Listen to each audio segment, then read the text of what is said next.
भांडणाला काहीही कारण पुरतं. कालच्या बस प्रवासात हे अनुभवायला मिळालं.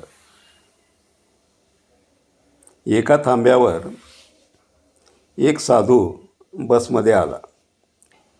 अंगावर भगवे वस्त्र होते म्हणून साधू, आणि त्याच्या हातात एक गाठोडं होतं. बसमध्ये गर्दी खूप होती.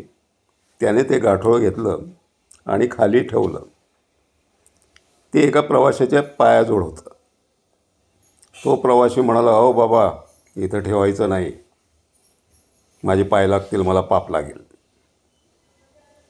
तो साधू म्हणाला, "अरे बाबा, जरा माणुसकी तर दाखव, राहू दे की तिथं, काय बिघडतं आहे?" "नाही," म्हणाला, माझे पाय लागले तर मला पाप लागेल." साधू म्हणाला, "लागू दे," म्हणाला, आणि तो पुढे निघून गेला.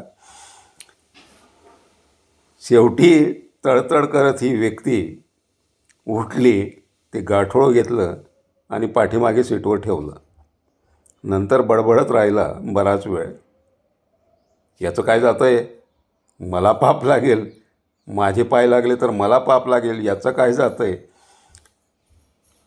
म्हणजे थोडक्यात सांगायचं की पाप लागेल या भीतीपोटी तुम्ही ते गाठोडं उचलून ठेवत आहात.